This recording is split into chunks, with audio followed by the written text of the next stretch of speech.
Assalamualaikum. Kembali lagi di channel saya. Sebelumnya, yang belum subscribe, tolong subscribe dan aktifkan tanda loncengnya supaya kamu tidak ketinggalan cerita-cerita menarik dari saya. Serangan itu tepat mengenai jantung Ki Raksa. Kemudian diikuti serangan berikutnya pada bagian leher Ki Raksa. Ketika kepalanya tengah terdorong ke belakang, tentu saja hal itu membuat aliran napasnya terhenti. Dan juga jantungnya pun terlepas dari tempatnya. Ujar Ki Raksa sembari menunjuk ke arah Pita. Menduga serangan tiba-tiba dengan ajian yang belum pernah dilihatnya itu. Dia adalah korban pertama ajian ciptaan Nyai Pita. Nyai Pita menyeringai penuh kemenangan. Tanpa menunggu lama, dia sudah membawa tubuh Lili dan masuk ke dalam wilayah kekuasaannya, yaitu sebuah rawa yang dipenuhi tanaman air. Sementara tubuh Ki Raksa menghilang begitu saja dari tempatnya semula. Dedemit itu tak mampu mengalahkan wanita yang sejak dulu dianggapnya lemah. Sedangkan para anggota tim pencarian yang telah tiba di puncak gunung menemukan bekas perapian yang terlihat belum lama. Dugaan mereka baru beberapa hari yang lalu. Bisa dipastikan jika bekas perapian itu adalah jejak yang ditinggalkan pendaki yang sedang mereka cari. Sepertinya mereka bermalam di sini. Tempat yang bagus untuk berkemah, ujar Agus sembari mengedarkan pandangannya ke sekeliling tempat itu. Hamparan hijau di bawah tebing, puncak tertinggi yang tempat jelas dari sana, dan tak ketinggalan hutan lebat dan bagian belakang. Sinar matahari terlihat jelas saat terbenam. Sebuah pemandangan sempurna bagi mereka yang kelelahan oleh penatnya aktivitas dalam keramaian. Catur yang juga mengamati sekeliling ikut menimpali. Sepertinya api unggun hanya dinyalakan satu kali. Dilihat dari tidak begitu banyak abu maupun arang yang dihasilkan oleh pembakaran, bisa jadi mereka hanya menginap satu malam di sini. Rekannya yang lain menganggut-manggut, setuju dengan pendapat Catur. Prediksi mereka, kelima mahasiswa itu pergi ke puncak tertinggi pada keesokan harinya. Apa kita juga akan menginap di sini? Tanya Adan. Agus berpikir sejenak. Harus dipastikan jika tempat itu aman dari gangguan apapun, termasuk hewan buas. Walaupun belum terdengar ada manusia dimangsa hewan buas di sana, tetap saja harus waspada dan antisipasi agar kemungkinan buruk tidak terjadi. Beberapa anggota tim meletakkan barang bawaan mereka ke atas tanah, kemudian merehatkan diri dari kelelahan yang teramat sangat setelah mendaki begitu jauh hari ini. Persediaan air minum mereka sudah hampir habis dan harus mencari persediaan lagi. Ahmad, kamu dulu pernah kesini kan? Mata airnya di sebelah mana? Tanya Ujang pada rekannya, Ahmad. Ahmad dulu pernah mendaki Gunung Halimunan 5 tahun lalu. Dia bisa selamat dan baik-baik saja, lantaran tidak melanggar segala larangan di sana. Ini adalah pendakian pertamanya setelah waktu itu. Kilasan kenangan hadir kembali setiap melangkah, menapaki tiap-tiap tempat di gunung itu.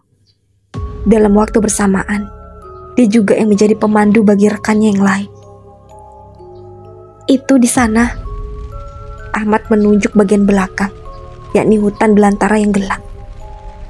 Ujang merinding melihat tempat yang ditunjuk oleh Ahmad. Entah mengapa, dirinya merasa tempat itu tidak aman. Di balik pepohonan besar itu, seperti ada yang tengah mengawasi gerak-gerik mereka. Anterin yuk, kamu yang tahu tempatnya. Jadi lebih baik ke sana sama kamu, kata Ujang merayu agar Ahmad bersedia menemaninya ke sana. Ahmad tahu jika Ujang merasa takut, dirinya juga sama sebenarnya. Tetapi tidak boleh ada yang tahu soal itu. Juga tentang mata yang mengintip di balik pohon besar di belakang mereka.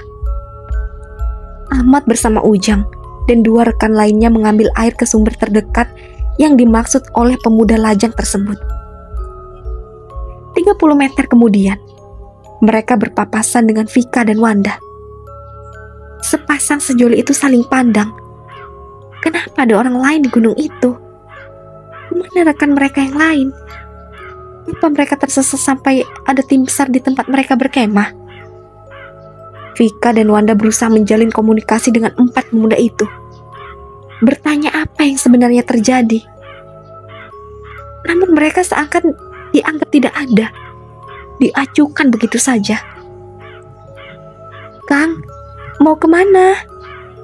tanya Vika sembari mendekat. Tapi tidak ada sautan. Gadis itu pun mengulang pertanyaannya. Tetap tidak ada jawaban sama sekali.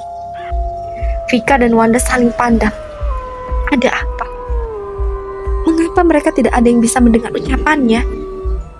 Padahal jelas-jelas suaranya tidak hilang sama sekali.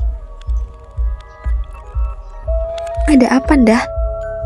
Mereka rame banget. Kayaknya ada pendaki yang hilang ya. Tapi anehnya mereka gak mau jawab waktu kita tanya.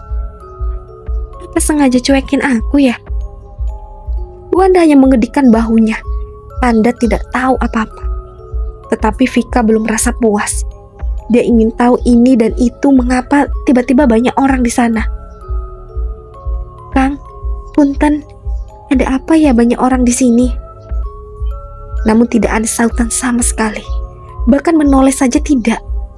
Mereka tetap berjalan menuju mata air dalam hutan. Vika berlari, kemudian menarik tangan Ahmad. Tapi tidak ada reaksi apa-apa. Tersentuh pun tidak. Apa-apaan ini? Kenapa mereka gak bisa aku pegang? Kenapa mereka gak dengar aku ngomong? Nyai Pita yang telah berhasil membawa Lili ke kerajaannya merasa sangat lega. Istana bawah air miliknya adalah tempat paling aman untuknya. Ki Raksa tidak mungkin bisa masuk ke dalam sana karena ada pagar khusus yang telah disiapkan sebagai penghalang makhluk luar untuk masuk. Tubuh Lili yang lemah tidak berdaya dibaringkan di sebuah ranjang mewah dan indah. Berbagai batu permata menghiasi bagian atas ranjang yang terbuat dari emas itu. Spraynya sehalus sutra, juga berwarna kuning keemasan. Dinding kamar pun tidak lepas dari kemewahan, sebagaimana kamar seorang ratu sebuah kerajaan. "Dia belum sadar, Nyai. Sepertinya dia sangat kelelahan," ujar salah seorang dayang berwujud wanita ular yang menyambut kedatangan Nyai Pita. "Biarkan saja."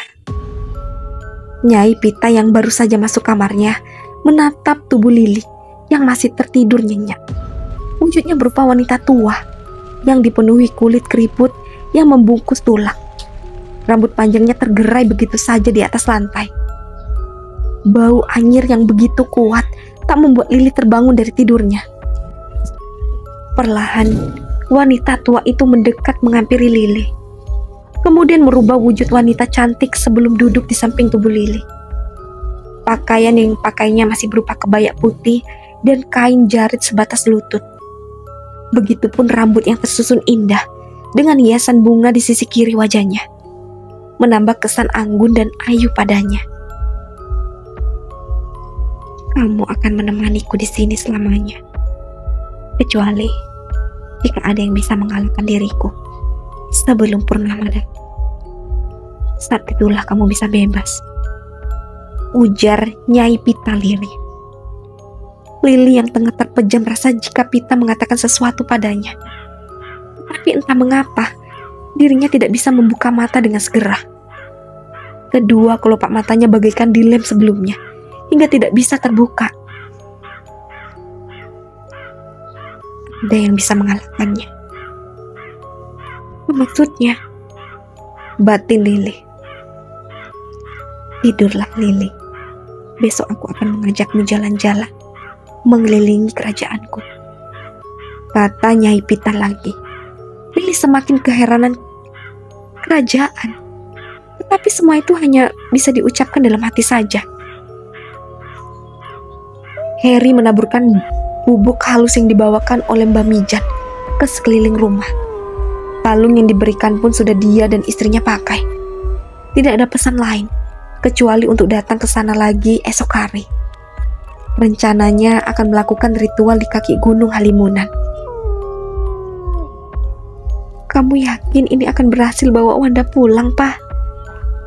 Tanya istrinya kemudian, setelah mereka selesai menaburkan bubuk halus yang diberikan Mbak Mijan, lalu menikmati sore di teras rumah.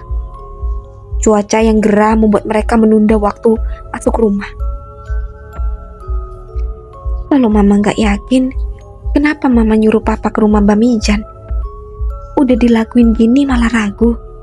Gimana sih? Sahut Heri sewot. Sudah lelah, masih saja diprotes. Wanita memang selalu menyusahkan, batinnya. Istrinya yang bertubuh tinggi berisi itu melirik sinis. Dia sangat kesal jika ada yang protes tentang semua yang dilakukannya. Baginya semua itu adalah demi kebaikan bersama. Kalau nggak suka ya harusnya dari kemarin toh nolaknya. Bukannya malah mau terus nganterin pula ke sana. Kamu tuh ya, udah dibeliin sampai ke sana malah marah-marah. Sudahlah, urus sendiri aja anakmu yang bandel itu. Heri benar-benar marah, lalu pergi meninggalkan istrinya sebelum emosi semakin meletus. Mandi mungkin lebih baik daripada terus di sana. Lagi pula, jika mandi pikirannya juga akan lebih jernih untuk menyiapkan rencana selanjutnya. Rupanya tindakan Heri yang hendak meninggalkan dirinya itu membuat wanita yang selalu mengedepankan penampilan itu ikut emosi. Seketika ikut bangkit dari duduk, lalu menuding suaminya dengan tunjuk tepat berada di depan wajah Heri. Kamu itu cuma harus nurutin semua mauku. Kamu itu cuma orang biasa yang bisa hidup kaya setelah menikah denganku. Tanpa aku, kamu cuma gembel yang tinggal berpindah-pindah dengan penghasilan tak menentu. Bukan lebih sering kelaparan daripada kenyang. Kalimat-kalimat penghinaan yang selalu dilontarkan oleh istrinya membuat Heri jengah dan marah. Ini bukan kali pertama wanita itu merendahkan dirinya. Setiap kali ada pertengkaran, pasti berujung dengan mengungkit asal-usulnya. Kamu pikir aku kacungmu? Aku suamimu. Sekalipun aku berasal dari jalanan sekalipun, gak ada hakmu menghina dan merendahkan aku begitu. Hah? Suami? Suami yang gak pernah bisa mencukupi semua kebutuhan istrinya? Suami yang gak bisa apa-apa selain menikmati harta istrinya? Pantas itu disebut suami? Wanita bernama Herlina itu tidak mau kalah. Bagaimanapun dia yang harus menang setiap kali terjadi perdebatan di antara mereka. Satu tamparan keras mengenai pipi kiri Herlina hingga memerah mencetak telapak tangan Heri. Mulut Herlina sudah sangat keterlaluan dan harus diberi pelajaran agar tidak terus-menerus menghina dan merendahkannya. Ingat, Herlina yang kaya raya, aku gak pernah ikhlas dengan semua hinaanmu. Dan asal kamu tahu, semua itu akan berbalik padamu. Ujarnya sembari menunjuk Herlina yang terduduk di kursi rotan sehabis ditamparnya tadi. Besok kita gak jadi ke Gunung Halimunan. Kita cari alternatif lain menyelamatkan Wanda. Setuju gak setuju kamu harus menurut. Itu keputusanku. Setelah mengatakan semua itu, Heri pergi meninggalkan Herlina begitu saja. Sementara wanita itu masih mengusap pipinya yang panas, sembari melirik kepergian suaminya dengan sorot mata penuh amarah dan dendam. Dirinya tidak layak diperlakukan seburuk ini. Tidak ada lagi yang bisa dipertahankan jika sudah tidak ada kepedulian dan kepercayaan. Begitulah kini yang tengah dirasakan oleh Alia, ibunya Lili. Semenjak kepergian anak sulungnya pergi mendaki, dirinya tidak pernah merasa tenang. Ada saja yang membuatnya gelisah. Banyak hal di luar nalar yang terjadi. Tiba-tiba ada darah di kamar Lili. Ketika ditanyakan pada kedua adiknya, mereka tidak tahu apa-apa, sebab tidak memasuki kamar itu, bahkan sebelum Lili pergi. Pernah pula di suatu malam, dirinya melihat Lili tengah minum di ruang makan. Ketika didekati, sosok itu menghilang, bersamaan dengan jatuhnya sebuah gelas dari atas meja tanpa ada yang menyentuhnya. Ini semua terjawab sudah. Anak sulungnya tengah berada dalam kesulitan. Bisa jadi, anaknya itu mengalami gangguan dari makhluk astral penunggu gunung. Lepas doa untuk Lili dipanjatkannya setiap waktu agar putrinya selamat. Namun kekecewaannya pada Mantio telah tiba pada titik mandi. Alia lelah hidup dengan keegoisan Mantio, sehingga tanpa pengetahuan suaminya, Alia mengajukan gugatan cerai ke pengadilan. Baginya ini akhir kisah hidup mereka berdua. Bu, apa yang akan kita lakukan kalau ibu bercerai dari ayah? Kami ikut siapa? Tanya Zaina yang sudah mengetahui rencana ibunya itu. Alia mendesah berat. Ini juga bukan keputusan mudah. Tak pernah terbayangkan sebelumnya jika akan ada akhir dari penyatuannya dengan Mantio yang sudah dibina selama lebih dari 22 tahun. Tapi hatinya juga lelah. Suaminya tidak pernah mau mengerti apalagi mengalah. Alia menatap mata putri keduanya serta menggenggam tangannya. Alia yakin jika Zaina pasti paham. Kalian sudah besar. Silakan mau ikut ibu atau ayah. Ibu akan melakukan segala cara agar kalian bisa sekolah dan hidup layak. Kalau ikut ayah pun, ibu gak akan melarang dan akan tetap berikan kasih sayang penuh pada kalian. Mata Zaina berkaca-kaca, tidak bisa membayangkan hidup tanpa salah satu dari orang tuanya. Namun menjalani hubungan tidak sehat juga bukanlah hal mudah. Zaina tahu seperti apa ibunya selama ini berjuang melawan rasa sedih, lelah, dan benci seorang diri. Bu, apa nggak sebaiknya kita fokus dengan pencarian Kak Lili saja dulu? Zaina mencoba mengalihkan perhatian ibunya agar setidaknya menunda waktu untuk bercerai dengan ayahnya. Alia menatap wajah putrinya setelah sebelumnya mengitari seluruh area kamar Lili. Tatapan mata Alia tak sangat dulu membuat hati Zaina nyeri dan takut. Ibu akan lakukan keduanya secara bersamaan. Ibu harap kamu ngerti, nak. Kecuali jika ayahmu bertekad menemukan Lili dengan usahanya sendiri. Ujar Alia, mantap tak bisa dibantah lagi. Dalam keadaan sangat lelah pulang kerja, ucapan Alia memantik amarah dalam diri Mantio. Dia tidak menyangka jika istrinya akan berani melawannya. Maka segera dihampiri istrinya itu agar mengerti apa yang dipikirkannya selama ini. Aku minta kamu selalu mengerti dirimu. Tapi kamu pernah mengerti aku? Pernah kamu peduli dengan terjadi dalam keluarga ini? Enggak. Sejak dulu kamu hanya peduli pada dirimu sendiri. Apa kamu tahu apa yang dirasakan Lili selama ini? Ngerti kamu dia mau apa? Sentak Alia dengan berapi-api. Ini saatnya mengeluarkan semua beban di hatinya yang ditanggung hingga puluhan tahun lamanya. Memangnya kamu apa? Tahu kalau semua hanya terima beres saja? Tahu kamu betapa lelahnya aku bekerja untuk keluarga ini? Wajah Mantio memerah, menahan amarah yang bergejolak. Apa kamu saja yang bekerja? Aku juga bekerja. Setelah bekerja masih harus mengurus rumah dan anak-anak. Kamu ada peduli? Bahkan hanya membantu mencuci piring bekas makanmu sendiri saja tak mau. Ujar Alia sengit. Mantio menyugar kasar rambutnya yang sudah berantakan lantaran belum mandi dan membersihkan diri. Hanya hal sepele itu sudah membuat istrinya lelah. Kekanakan sekali, pikirnya. Apalagi yang mau kamu katakan? Katakan sekarang. Ditanya kemudian. Alia tertawa frustasi dengan air mata yang mulai mengena sungai. Suaminya tidak juga peka apa yang dimaunya. Itu sangat menyebalkan. Bawa pulang Lili jika kamu masih ingin aku pertahankan rumah tangga kita. Alia menatap nyalang suaminya, membuat dada pria itu bergetar. Istrinya itu tak pernah semarah ini. Ancaman Alia juga terlihat tidak main-main. Lili itu hilang di gunung. Tahu sendiri, gunung itu luas. Aku juga gak pernah naik gunung. Gimana caranya aku bisa nemuin Lili di sana? Gila kamu.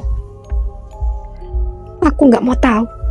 Kalau kamu memang sayang dan peduli dengan keluarga ini, aku yakin kamu pasti berani untuk melakukannya. Lili itu darah daging kamu yang gak pernah dapat perhatianmu sedikit pun. Bahkan saat tinggal dengan neneknya pun kamu gak peduli. Dia macam apa kamu? Dia kesepian, dia menderita, dia sering kelaparan. Sedangkan aku gak mau kamu izinkan ke kampung jenguk mereka. Aku mau kirim uang pun kamu larang. Biar gak manja, katamu. Biar Lili bisa lebih dewasa, katamu. Dewasa macam apa yang dengan sengaja tercipta dari penderitaan yang dijejelkan oleh orang tuanya? Oceh Alia lagi. Mendengar setiap ocehan istrinya, entah mengapa hati Mantio bergetar. Ada sesal yang datang menyelinap. Benarkah Lili seperti itu selama terpisah dengannya? Itukah mengapa Lili tidak pernah mau berbicara dengannya, selain hanya ketika butuh uang? Ada yang bisa dilakukan untuk menebus semua waktu yang terbuang. Pria itu ingin Lili kembali merengek padanya, seperti saat pertama kali ditinggalkannya di rumah ibu mertuanya belasan tahun lalu. Sejak saat itu, Lili tak pernah mengeluh apapun padanya. Mungkin Lili begitu marah dan kecewa padanya, sehingga lebih memilih diam. Baiklah, aku akan ambil cuti untuk menjemput Lili di gunung itu, ujarnya kemudian, membuat Alia dan Zainah yang mendengarnya melongo tak percaya.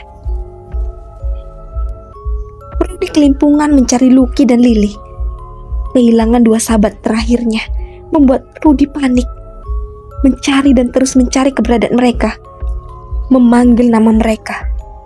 Pemuda itu lupa agar memakai kode, bukan nama. Rudi berteriak memanggil, namun tak ada jawaban. Hanya desau angin yang berhembus dari arah timur. Rudi mendongak. Matahari sudah mulai condong ke barat. Sementara sejak tadi berputar-putar mencari kedua sahabatnya. Rudi jadi menunda waktu sholatnya. Pria itu mencari sumber air, tetapi tidak ada. Stok air untuk minum pun hanya tinggal sedikit. Diputuskannya untuk bersuci dengan bertayamum saja. Di atas tanah yang sedikit lebih rata, Rudi menggelar sajadahnya, menghadap ke barat sesuai arah matahari tenggelam. Tak lupa Rudi berdoa untuk kemudahan urusannya. Dia ingin selamat dan berjumpa dengan keluarganya. Begitu pula dengan keempat sahabatnya. Dia berharap mereka baik-baik saja. Aduh, lapar. Rudi mengeluh sembari memegangi perutnya yang kosong. Hanya sedikit sarapan pagi tadi. Kemudian pemuda itu mengambil sepotong roti dari dalam tasnya. Sementara tas Lili yang terbawa olehnya tidak dia buka. Meski tahu di dalam tas Lili ada stok makanan. Siapa tahu nanti Lili kelaparan pas ketemu lagi. Gumamnya sendirian. Tak cukup membuat kenyang sebenarnya, tapi Rudi harus sangat berhemat hingga bisa menemukan perkampungan atau warga desa. Rudi mengedarkan pandangannya, mencari tanaman yang bisa dimakan. Itu di sana ada sungai. Ikuti saja. Ingat, jangan ambil apapun dari sungai itu selain airnya. Rudi teringat pesan pria pemburu yang pernah ditemuinya saat mencari jalan untuk turun gunung. Tapi itu kan saat masih di atas. Sekarang dirinya entah ada di posisi mana. Sepertinya aku semakin jauh tersesat. Arah mana ini? Rudi mengedarkan pandangannya. Hanya ada hamparan hutan yang rindang dan gelap di belakangnya. Sementara di depannya, hamparan ilalang sejauh mata memandang. Dua arah itu sama-sama tidak memberikan jaminan bisa selamat. Tersesat malah jauh lebih mudah. Ya Allah, bagaimana aku bisa turun? Rudi menyugar kepalanya dengan kedua tangan. Dirinya benar-benar berada di titik lemah dan bingung. Tapi kemudian dia teringat, jika berada di tempat asing, tidak boleh terlalu dalam pikiran kalut, jika tidak ingin pikirannya dikuasai oleh makhluk astral. Astagfirullahaladzim. Berkali-kali Rudi mengucap istighfar, sembari mengelus dadanya yang terasa sesak. Ya Allah, tenangkan aku, selamatkanlah aku. Bibir Rudi bergetar menahan tangis. Begitu juga dengan tubuhnya yang kelelahan. Namun Rudi punya tanggung jawab bawa mereka dengan selamat. Berbanding terbalik dengan keberadaan Rudi dan keempat sahabatnya, Rudi merasa bagaikan fata morgana. Tim SAR yang kini tengah berada di puncak gunung menyalakan api untuk memasak. Hari sudah semakin petang. Semburat jingga di ufuk barat saat indah jika dilihat dari ketinggian. Sungguh tanda kebesaran Sang Pencipta. Jang, kok kamu lama banget nyuci berasnya? Tanya Adan yang tengah membuat api semakin besar dengan sisa kayu peninggalan 5 pendaki yang mereka cari. Ujang menoleh setelah sebelumnya lama menatap bagian hutan yang terlihat gelap dari tempat mereka berada. Aku merasa seperti ada suara orang di dalam hutan. Apa itu mereka? Ucapan Ujang sontak membuat rekan-rekan sesama tim yang berada dekat dengannya menoleh. Kemudian ikut melihat ke arah dalam hutan. Masing-masing telinga mendengarkan kemungkinan ada suara manusia di dalam sana. Mana Jang? Gak ada suara siapa-siapa kok. Sanggah Hari, seorang tim dari daerah Tasikmalaya. Yakin itu suara orang. Ada cewek, ada cowok juga, ujarnya. Pak, izin masuk ke dalam hutan, kata Catur menghadap Agus agar bisa memastikan ucapan Ujang. Bawa teman. Agus tidak ingin terjadi apa-apa pada anak buahnya. 3 orang lelaki masuk ke dalam hutan itu, mencari-cari suara yang dimaksud Ujang. Terdengar di ujung sana seperti suara orang sedang tertawa. Mereka mendekati sumber suara, tapi tidak ada apa-apa sama sekali. Sial, ketipu fenomena di hutan lagi, ujar Hari sembari menendang sebuah pohon liar yang memiliki diameter 15 meter. Hari teriak kesakitan. Sakitnya tampak luar biasa, hingga pemuda itu terduduk lalu terguling-guling di atas tanah. Aduh, kenapa ini Kang? Tanya Adan. Pemuda itu panik dan bingung. Apa yang sebenarnya terjadi pada Hari? Hanya Adan yang bingung. Ujang dan Catur pun sama. Mereka berusaha menolong, tetapi Hari tampak semakin kesakitan. Kang, cepat panggil bantuan. Kita nggak tahu mau gimanain Kang Hari. Cepat, tita Catur pada Adan. Dengan segera Adan melaksanakan perintah Catur. Berlari Adan menuju perkemahan. Terengah-engah hingga kemudian tiba di tempat itu dan menceritakan apa yang terjadi pada Hari. Ayo cepat. Adan melambaikan tangan agar rekan-rekannya lekas mengikuti arah kakinya berlari masuk kembali ke dalam hutan. Tidak lama kemudian, 5 menit berlari, mereka akhirnya tiba di tempat Catur dan Hari menunggu. Astagfirullahaladzim, seru mereka serentak, tak percaya dengan apa yang terjadi pada Hari. Ada apa ini? Agus memegang kaki Hari yang terlihat membengkak dan membiru, sementara Hari sendiri sudah terlihat lemas. Gak tahu Pak, tadi Kang Hari nendang pohon itu. Catur menunjuk pohon yang ditendang oleh Hari. Agus mengikuti arah Catur menunjuk. pohon liar tidak begitu besar. Bagaimana mungkin hanya menendang bisa berakibat fatal itu? Bawa Hari ke tenda. Sepertinya dia butuh istirahat. Mereka bergotongan membawa tubuh Hari yang lelah ke tenda, kemudian merebahkannya. Catur segera mengambil air panas dan dingin yang kemudian dicampur menjadi satu, lalu digunakan untuk mengompres kaki Hari yang membengkak. Sepertinya itu tadi bukan pohon sembarangan, Pak, kata Catur sembari menunggu kain yang digunakan untuk mengompres menjadi dingin. Saya rasa juga begitu. Kita rawat di sini saja dulu. Besok pagi bawa dia turun supaya dapat penanganan khusus. Semalaman mereka bergantian jaga. Sesekali desisan suara ular terdengar mendekati mereka.